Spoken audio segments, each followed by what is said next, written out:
It's just something you take. So all those things a little bit different. What else? All right, so we have the marijuana kids who are studying that class. Thanks. You're awesome. We have any other class? Yes, sir. Now, the kids are doing research, some of on nicotine, they're saying it's both a stimulant and sort of like depressant. It sort of has relaxing qualities, but also stimulatory. Could you say anything about that? Nicotine is a very complicated molecule. You guys have heard of adrenaline, epinephrine, right? You guys have heard of a drug called acetylcholine.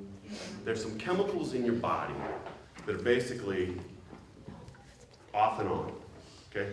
And that's basically the gas and the brake, basically the fast. And when one does one, the other does the opposite, okay? So basically, when I have adrenaline, everything I have gets turned on. Because when do you get adrenaline? When bears are chasing you, right? And I hate it when bears chase me. So all of a sudden, I get all this adrenaline, and every chemical in my body turns on and says, because there's a bear, I gotta go. On the other side of that, you have a bunch of chemicals that slow you down.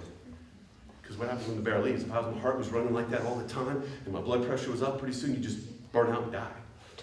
Okay, well that's less than optimal. So we have ups and downs. Nicotine walks the lovely line between those. So if I took you and peeled the nervous system out of you, it would sting. I'm just saying.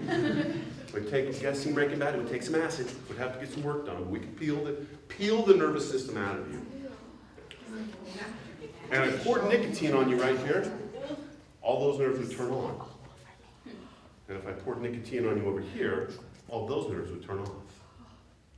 So nicotine walks a mild line. It depends on where the nicotine is in you to whether it stimulates it or it depresses it. That's the easiest way to bring that out. So anybody here ever had a dip, ever had a smoke? What happens? Heart rate picks up, little vasoconstriction, right? That's what we're talking about, those sorts of things. That's what you feel. So when someone says, yeah, I like putting a dip in because I kind of feel it, right? I smoke, I feel it after lunch, something like that. You used to talk to smokers. There's an upper effect to it. But you also see, and then I kind of settle. It kind of calms me. That's more the psychological response and less the physiological response. Your bodies have much more of the upper effect of nicotine. So yeah, kind of, like I said, it really depends on those receptors. Receptors, what drugs work on. Any chemical in your body works on a receptor, okay, sticks to it. It depends on where that receptor is stuck, on whether you're going to get stimulation on your heart rate or depression, maybe, say, in some limbic part of your brain. So with adapting, it just has a heart, only ganglion works probably against that That's right. heart rate increase. Yeah, if you only have 3 ganglions, it's going to be so. It's not going to be that big a deal. All right. How long do we have? Perfect. We're doing great there. Yes, sir. So how bad is caffeine? Depends. Depends on what you consider bad. So let's hold on to that. So the question is if I had to pick those 4, which is the most toxic of the bunch? Okay? And then I'm going to tell you, and then we're going to talk about it. It's not going to make any damn sense. Yes, sir, in the back. Is it true that you can't get addicted to marijuana? No. How much caffeine do you have to drink to get a heart attack, or can you? Depends. Let's see if she's been listening. All right, so I talked about this 5 minutes ago. Let's see if she's paying attention. So, we talked about her dying from heroin because she had an overdose, right? Because she metabolized it fast. We put some other things with that. So, for me to have enough caffeine to give me a heart attack, what does it depend on? How much you're able to metabolize it? How much I'm able to metabolize, how much I'm used to, yeah, how much you take at a time. right, over time, and then how much you get all at once. Yeah. So I'm a different animal than she is, right? So is there a hard number for that? No, there's not a hard number. It would literally be in the probably hundreds of milligrams. When we start talking about hundreds of milligrams, we're talking about the 10 rock star sort of range. Way more rock star than I can drink. That sounds So that's the good news. Can you give yourself a crazy headache? Can you blow up your blood pressure? Can you give yourself maybe a little heart flutter that's just really uncomfortable if you've never had it? With less than that? For sure. What if I've never had a cup of coffee? and I drop a double mocha on them. They feel great, right? I get up in the morning, my heart doesn't beat until I get 2 cups of coffee. Right? There's nothing. Wake up. Why is it that when you're really little and you have some candy, it makes you really, really happy, but when you get older, you gain like a ton and you're not that bad? We just talked about that. Why? Oh. 2 reasons. Well, that's more like age, I feel like. Age. Which You're used to it. I'm used to metabolizing sugar. I see sugar all the time. I see sugar at breakfast and at lunch, and kids are kind of in this forced diet Yeah. that they only get what I give them, and then when I give them a candy bar, all of a sudden it's different, right? So the exposure is different, and I'm packing a candy bar in somebody this size versus a candy bar in this size. Okay, so size and exposure. Okay, so look at the 4 drugs on the, I'll get to you in a second. 4 drugs on the wall. Define what's bad for you, right? Why is it bad for you? Nicotine is bad for you, right? Alcohol is bad for you. Marijuana is bad for you. Define bad for me, someone. Killing cells or necessary things in your body. Killing cells would be a bad thing.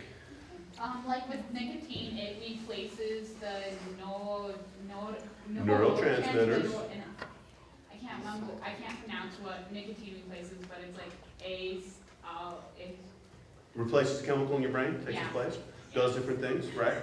So there's an option, yes? It affects your nervous system. Can affect your nervous system through those neurotransmitters she's talking about. Affects your body with the sugar.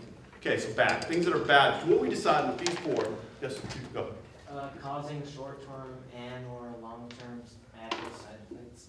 Okay, so an adverse side effect is short-term or long-term. Okay? I was gonna say the most obvious, and I'm dead. Death is obviously, we call those dirt naps. Okay? And yes, dirt naps are bad for you. Okay? But let's think about that. Let's break that down to just the dirty, rotten science. If he falls asleep, tell him I'm throwing something at him in the back. Yeah, I'm looking at you. If he falls asleep, I'm throwing something at Oh, him. I'm perfectly awake. All right. I'm not. Just rest my head. Side effects. Side effects. What's bad for me? Killing cells. Death. Benadryl kill cells? Diphenhydramine? No. Caffeine kill cells? No. Alcohol? Maybe. Yes. Nicotine? No. So if I look at somebody having a long-term adverse side effect, the only one up there that causes a long-term cell death, which I really don't want to have, because if I kill enough cells, then you kill the organ and then you kill me, right, is alcohol. Which one's accepted and legal? It doesn't make any damn sense. I thought that was a good idea. You got it. Yes, sir. Going to your point right there, since that doesn't make any sense, since there's clinical studies proving that prescription drugs do kill people and stuff, why is this illegal? Very good. All right. So his question is, if prescription drugs have been proven to have fatality, okay, death as a side effect, why are they legal? Because that's not for everyone. Go ahead. Like, Somebody. Because you might have a problem you could die from, and so they're like, hey, we're going to give the prescription drug so you don't die. Good point. You're up, Morgan. No. because the reason they're dying is because it's abusing the drugs instead of using them. Okay, point. We're going to talk about that. A lot of drugs that you take aren't the only thing that affect that part of your body. So you could be doing things every day that destroy your liver or every day that kill your cells. But Sure. abusing that substance. Accelerates it. Help more than they kill. Okay, help more than they kill. Probably the best answer of the bunch. We have decided as a society that we have a tolerance to risk. Okay? So if I take hydrocodone, I take Percocet, and I give that to 1,000 people, and they take that just as prescribed, which are inside the normal range of dosing that we have decided only kills you once in a while, right? We're okay with that. I mean, who here came to school in a motor vehicle? Yeah, pretty much all of you, right? You know there's a chance you'll be killed every time you get in that car, right? That's why I'm on. There's a chance every day that you could die from driving in a car. But I'm willing to take that risk because there's things I can do to manage it. And I think the benefit, other things are killing me faster, outweighs the risk, okay? That, you know what, I have an infection in my brain, it's going to kill me today. That antibiotic might shut down my kidneys, might kill me. But that's a might, this is a yes. And we put them in a limited world. We reduce our risk by saying only doctors can write them. We reduce our risk by saying you only can have them at this dose. So drugs of abuse, the change in that is, what leaves that circle? The doctors, right? And the dose. Nobody takes heroin, okay, 1 milligram every 4 hours prescribed by their physician. Yeah? It just doesn't happen, right? You take what makes you feel good, right? So that's where we get into different parts with drugs of abuse that are prescription drugs versus the ones that are used under a prescription, what we consider inside the realm of law. Okay? So it's a little bit different that way. So, nicotine. Nicotine is bad for you. Nicotine bad for me? Is smoking bad for me? Really? I need someone to explain to me why nicotine's bad for me. Well, we just talked about it. It's a chemical that short term can replace the neurotransmitters in my brain, make me feel different, and then as soon as my body excretes it, I'm normal. Aren't you addicted to that? What? Aren't you addicted to that because of the high that the nicotine gave you, pretty much? So your definition of as bad for me is addicted. Yeah. I have chronic back pain. I broke all of my vertebrae in a car wreck. I can't get out of bed without eating 7 Norcos. I'm addicted to them. But I get to live my life. I get to go to volleyball games. I get to do all this stuff. I'm addicted to that hydrocodone because I have a broken back. Bad or good? Wow. Bad. Maybe. Okay? I didn't break my back. I don't eat 7 Norcos. But I know people who do. Okay? It drives me to drink. So alcohol is my real problem, but that's causing me.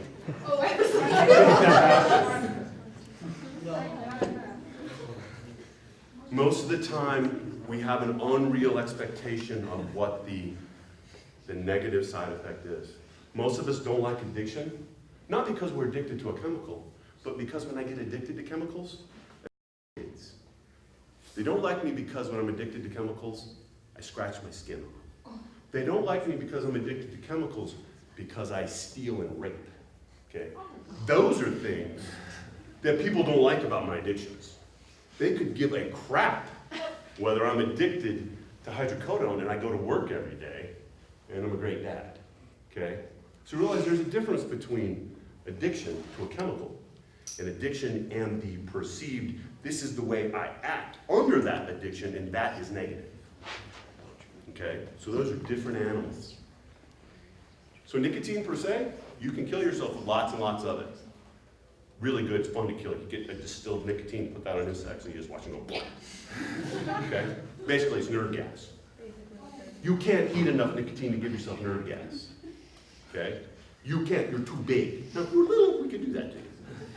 And then you would be in trouble. But, so most of the time what we perceive with nicotine is smoking.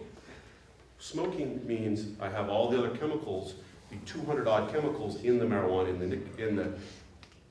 in the tobacco, right? The tar, the other phenols and things that are what? Killing my lung cells, causing fibrosis, causing black tar, which are all horrible things. Okay? But those are different. Is vaping different than smoking? Yes. Does it have a downside? Everyone nod your head. Okay? It has a whole different set of chemicals that aren't good for you. How do you take nicotine and put it into a solution that you can inhale it? You have to dissolve it, right? You know what we used to dissolve it? Paint thinner. Okay? But because it's in a small dose, we turn our head and look away and say, a little bit's not bad for us. Right? Okay? So there is no free lunch. There is nothing out there with no risk. I do this because they told me. All right, so let's talk about addiction, because we talked about that. Unfortunately for this person, she's tried, give me something nasty, something we really don't like. Bath salts. Crystal meth. Bath salts, crystal meth, bath salts. Bath salts, one of my favorites. Do you remember the guy who was in Florida, who was naked, eating the other guy's face? And he was That's her. That's her. That's her right there. Stay the heck away from her. Eating that guy's face. Right? Remember that guy? Bath salts, great stuff. You know bath salts come out, they're legal. Wait, what? They're legal. Oh, well, yeah. Because the government can only outlaw them once they find them. So the first day you come up with them, they're legal. The second day, they're illegal. Okay? So you get these mad chemists doing stuff. Anyway, you chase this thing all down the line. But the whole point of that story is that we were going to talk about addiction with her. Okay? We don't know how she's taking them. She's taking them. Just, you know. Have you eaten anyone's face today, man? So if I come to her and I go, bath salts are bad for you. What's her experience? It's fine. Not true. I've taken them. Nothing happened to me. Right? You know what we call that? We call that an N of 1. The number of people in her study was one person. The number of times she tried it was 1. N of 1. I call that luck. Okay? I can do a lot of things to a lot of people with a lot of things one time, and it works out just fine. But you'll find out that if you take 1,000 people and you shoot them all, okay, some of them will die. I know it's weird. But that one person, when we shot him and he lived through it, shooting people doesn't kill me. It's the greatest thing ever, right? And you get my picture, right? What I'm trying to say? N of 1s. Okay? Never trust personal experience. Never trust personal experience. Because you will always find out. You'll have someone who's going to come to you. If you have one drink of alcohol, you will become addicted. And you said, well, I've already had a drink of alcohol, and I don't feel like an addict today, so that's baloney. But if I take this whole room, and I let you all drink every day, some of you will be alcoholics. And you'll fry that liver, and you'll start to have those nasty tendencies, right? Well, I mean, that's what you're weighing. That's the difference. Yes, ma'am. So my group's dealing with phenhydramine. Diphenhydramine. We'll just call that Benadryl because it's easier. So I know this is depressing, but what exactly does it do? It's an antihistamine. You know what an antihistamine is? Cough, cold. Yeah, it's got to do it. Antihistamine. Histamines. Okay, here's a flower. Woo! I'm allergic to it. A little pollen goes up, grabs the cells in your nose, takes those cells, says there is something in here that's not supposed to be there. Your body's defense mechanism is a couple things. That's not supposed to be in my nose, so the first thing you do is you start making snot to flush it out. Right? Why do I make snot? To flush crud out of my nose. It's not supposed to be there. Okay? What's the second thing it does? Makes my eyes water. Because guess what? If it's in my nose, it's probably my eyes. So I'm washing, it's your body's defense mechanism to friggin' flowers. Right? Flowers are evil. They make your nose run and your eyes water. Okay? And what's the chemical your body uses to make all that crazy stuff happen? Histamine. So histamine, squirt, makes my eyes water and my nose run. And antihistamine is the opposite of that. All of a sudden, this science stuff is not nearly so hard. So, Benadryl is an antihistamine. Because you take it when you have a runny nose. You take it when you have itchy eyes. Okay? But, how does it do it? So, it's an antihistamine. I get that, right? That's what we call that. But how exactly does it fight histamine? Histamine's running through and just all over you, man. It's just killing you. How do I take Benadryl and fight that chemical to chemical? Because that's really what it breaks down to. You make a stronger chemical. Well, not really. But it works on cholinergics. We talked about all those neurotransmitters. Neurotransmitters, right? Up and down. Well, one of them is choline. Anticholinergic, anticholine, choline, histamine, friends, blah, blah, blah, blah, blah, blah, blah. Get that all done.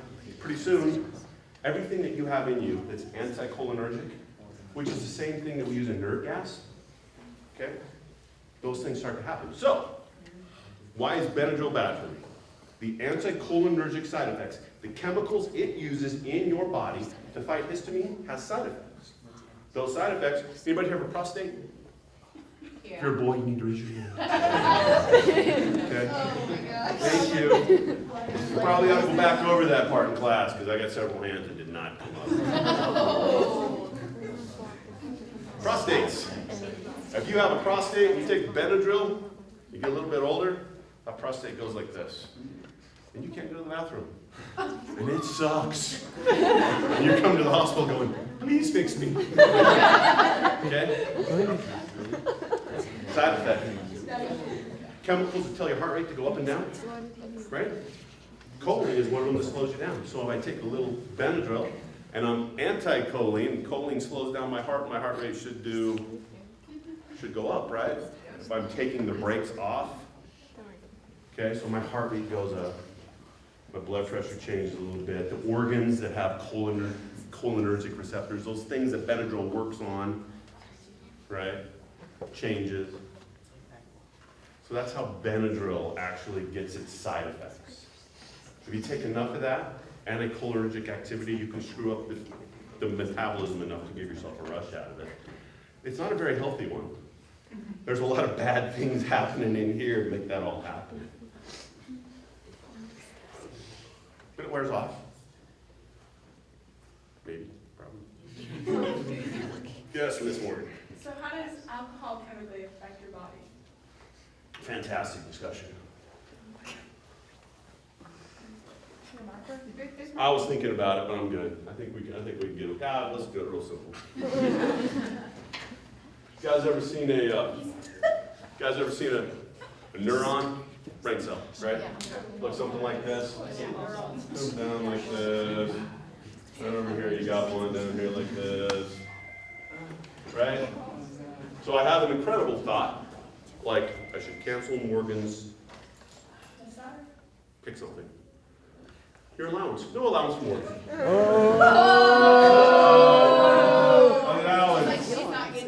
I did. And I have to get it from my brain out here to my hand, which has the money in it. Okay? Hand. Hand.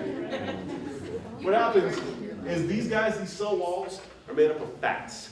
Okay? You guys ever tried to dissolve salt in water? Yeah. Works pretty good. You ever tried to dissolve salt in oil? Doesn't work at all. Right? Different. The fats, oils, water, oil, don't make all that good stuff. Remember that? Well, these guys are all fats.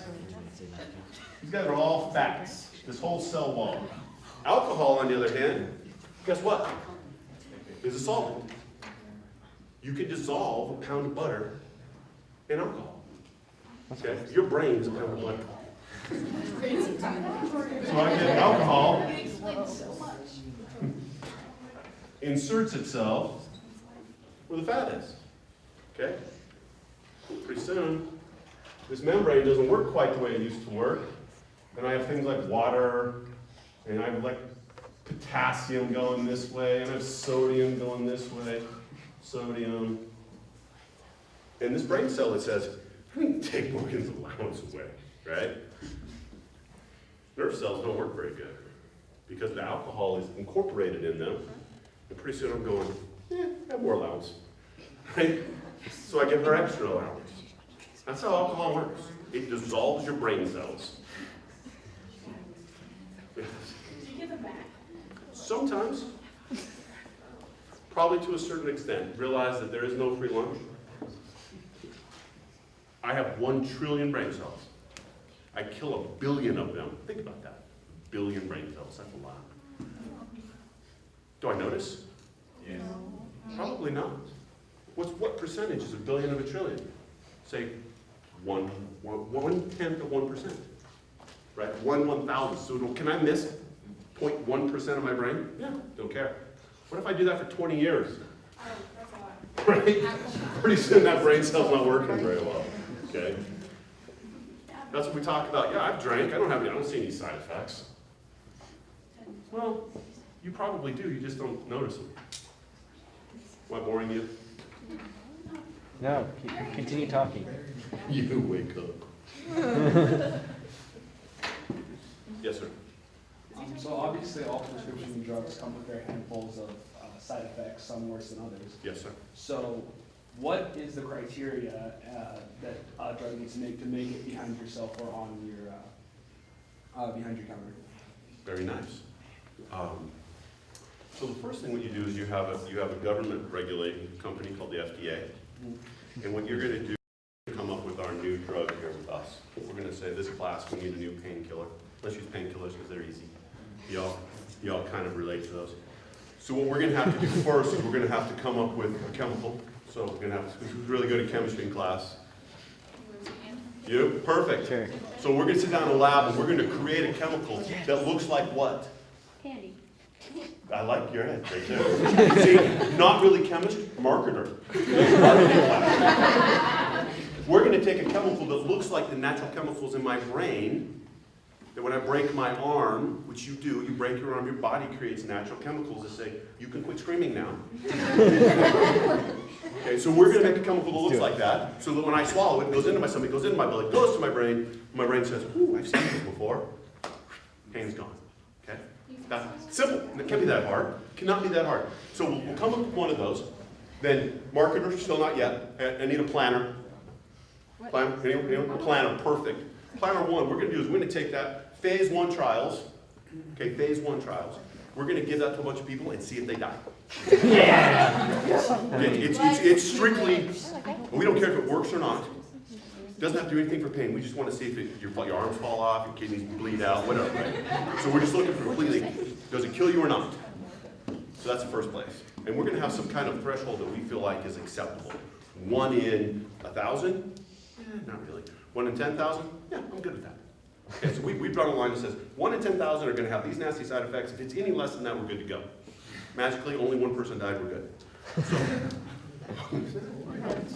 okay, so now we go to phase 2. So now we actually decide, does this stuff work? We know it looks like what's in my brain. We know it doesn't kill people, but we have no damn idea if it works. So now we're going to give it to 600 more people, and we're going to have some kind of criteria that we're going to say, listen, what do we think is a good comparator? We think OxyContin is a great drug. So we're going to give you OxyContin, and we're going to give you our comparator drug, and we're going to break both your arms so it's equal pain, right? Because we don't want this guy to have a car wreck and her just have a hangnail, right? Because that's not fair. So we break both your arms, we're going to give them the drug, and it turns out it works. So we're going to say 5%. If 5% of the time it fails, I can live with that. So now I have a drug, 1/10 of 1%, it kills it, 5% of the time it fails, but the other 95% of the time it seems to work pretty good when we compare it to OxyContin, which we think is a good drug. Okay?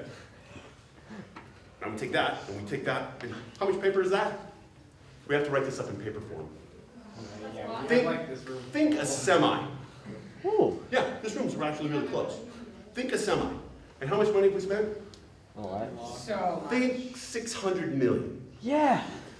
Okay? So we spent 600 million. And we've got this, and it's actually, now we're going to take her. Hey, marketer. Marketer. We're down $600 million. You got to sell some drug.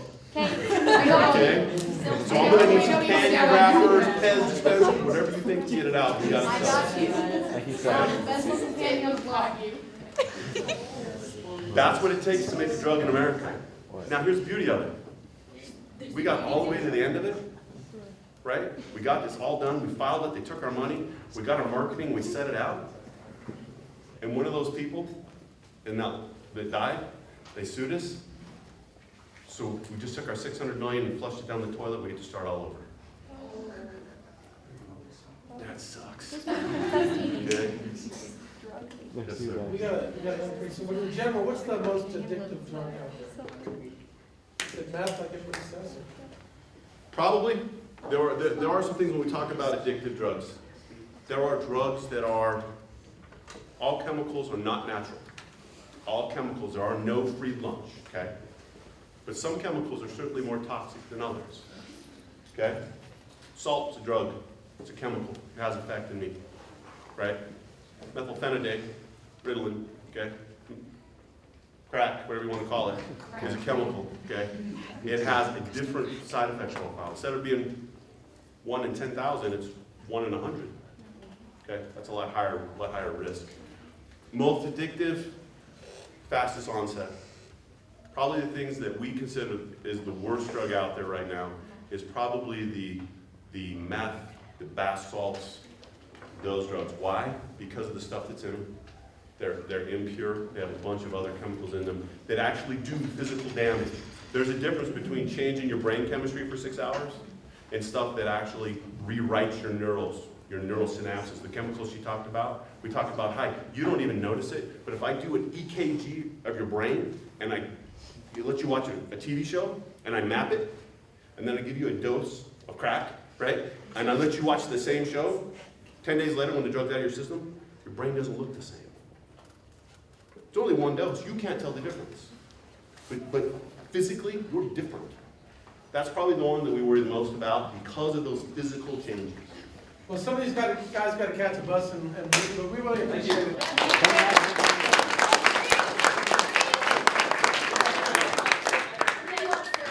Thank you. But you guys, I need to leave the chairs. Yeah. Leave the chairs. Leave the chairs. And we have a, listen guys, we have a Ever taken these drugs? Little kid raised his hand. I had cocaine. And I went, bullshit. You're fine. Well, it turns out, you know what I use to stop bleeding in your nose in the emergency room? Cocaine. Pharmaceutical grade. It's perfect. Put a little dip on your nose, put it in there, numbs it, stops the bleeding, vasoconstrictor, and you go, wow, that feels better, thanks. Right? Use it all the time. And I went, so you ask some of these kids some of those questions, and they'll shock you. They'll go, wow, I didn't know that. Okay?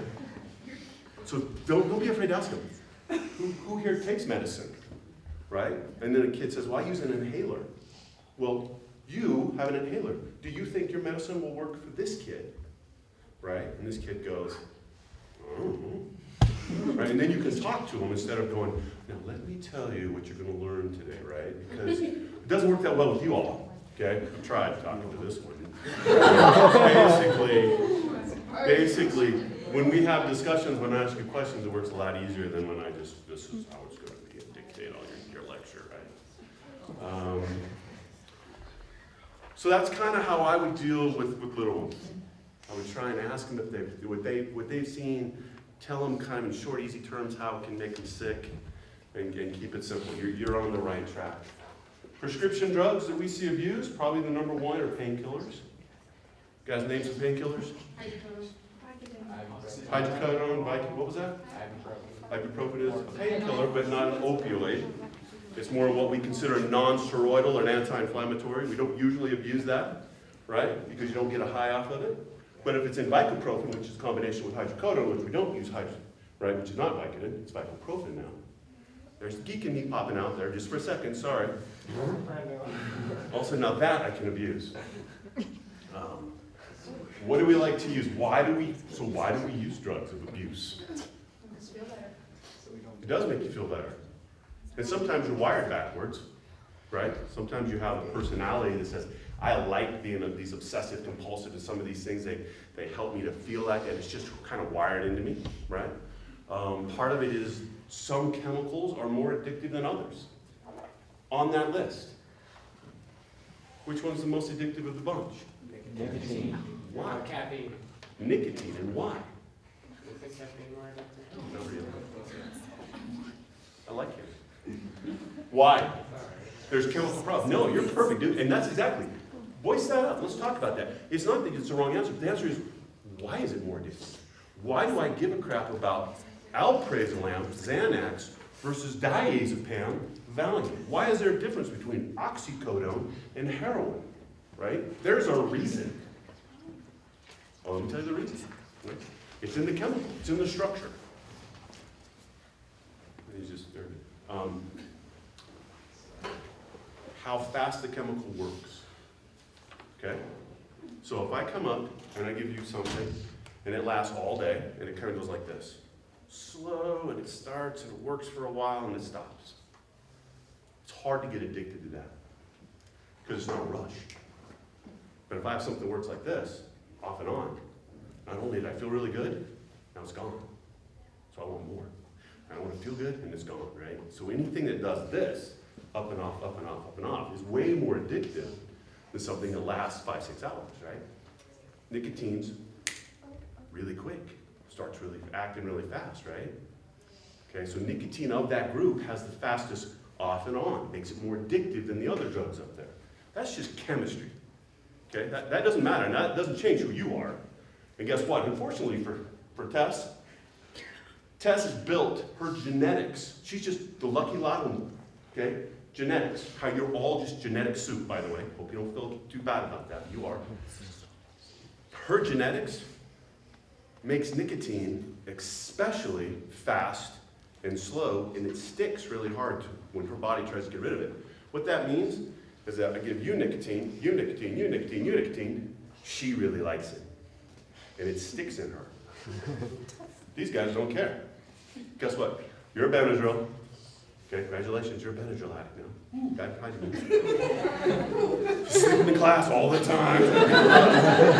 Right? You, on the other hand, unfortunately, you like heroin. You know? How many times you tried it? How many times you tried it? Once. One time you look like a heroin addict, that's why. Right? You, on the other hand, have done heroin every day of your life and can walk away from it tomorrow. Because your genetics don't set you up to be addicted to heroin. Okay? Yes, ma'am. So how do you get addicted? You try it. You take it. Can I be addicted to heroin if I've never taken it? No. Can I be addicted to diphenhydramine if I've never taken it? No, right? So if you don't ever want to have any issue in your life or you become addicted to something, don't take it. It's pretty simple. It's not rocket science. I'm not the smartest guy in America. Yes. Do you know the difference between marijuana and synthetic marijuana? The question is there a difference between synthetic marijuana and marijuana? Yes. So marijuana is a plant, right? Okay? And in that plant, there's 200 chemicals. There's THC, which we'll usually associate with things that cause, the euphoric feeling, I feel good, all that kind of stuff, increase your appetite, give you the munchies, all that stuff. Then you have all the other 190 of them that are cannabinoids, which we're starting to study now that are going to have effects on pain, effects on vasodilation, effects on your eyes, and all that other stuff. We talking about medical marijuana. They want the cannabinoids. They don't want the THC. So you can split that in a lab, throw the THC out the door, and actually sell the cannabinoids as medicine now, and make a grundle of money if you're interested in doing a little chemistry and moving to California. Okay, so I'm learning about marijuana right now because that's what I'm. Okay, because that's what I'm doing right now. That's what I do. I foster relationships. Please feel free to jump in at any point. Let me just cut you off. Sorry. You're fine. Learning about this and the cannabis and everything that's in it, but isn't it true that we're already using some of those and we're already using medical marijuana to the best that we can with the FDA approving it and letting us use it? So, is it true that there's medical marijuana in America? Well, Because that would be yes. There's a certain way, I was learning about, there's a certain way that they've already tried to use the marijuana. You're probably thinking of a drug called Marinol. So in my pharmacy today, we can walk over and pick up something called Marinol. It is concentrated THC, it's 2.5 milligrams, and we give it to people who are 90 years old and are starving to death. Your grandma is taking chemotherapy. She doesn't want to eat anything, right? She is going to starve to death. I can't think of many worse ways to go. So I give her that to induce the munchies. Right? I'm not giving it to her to induce euphoria. I give her a little tiny dose of Marinol to give her the munchies, and then she eats some calories and she doesn't starve to death. So if that's the question, yes, we do have it in that limited world, right? But really, for the most part, marijuana has still been outside that realm, and it's been in the, drug of abuse world, and we're just bringing it into the medical world. Yes, sir. So when the marijuana is separated, is the medical marijuana as addictive as just the No, so good question. I have a bag of pot from my buddy. I have a bag of pot from a medical marijuana shop. What's the difference? That one's got crack in it, and that one's Right. This one's got no stems, right? No, there's no difference. They're the same animals. Weed is weed. Doesn't matter. The only difference is that you're buying this from a licensed seller, and this one you're not buying from a licensed seller. When I was actually speaking about separating the products, that's a different animal. That's separating the chemicals. Okay? Simple. Nothing to this. So, still about marijuana, I heard like on the news that it's possible that you can't overdose by smoking it, but you can by ingesting it. Is that actually true, or were they? That would not be actually true. So, overdoses. Let's talk about overdoses. Overdoses of alcohol, overdoses of caffeine, overdoses of marijuana, overdoses of heroin. Remember that genetic soup? There's about 500 factors that go into that. You, unfortunately, are something we call a fast metabolizer. Say bye, because she'll be dead tonight. Bye-bye. But unfortunately for her, she's the person who metabolizes heroin 10 times faster than me, right? So we get the same dose, I metabolize it and feel good. She metabolizes it and goes overdoses, quits breathing and dies. It's just genetics, it's not her fault, right? So the way you metabolize the drug matters. How often you use stuff, right? There are things that your body, do you get used to stuff? Does your body become immune? No. That's a fallacy. You don't become immune to anything. But what you do is you get better at processing it. Like tolerance Right. levels? Well, we usually call it tolerance, but the reason you develop a tolerance is because you metabolize it faster. So the example is this. If I do a push-up today, 2 push-ups tomorrow, 3 push-ups tomorrow, are push-ups any easier? I'm just getting better at it, right? My liver's the same way. I drink an alcohol today, drink a beer.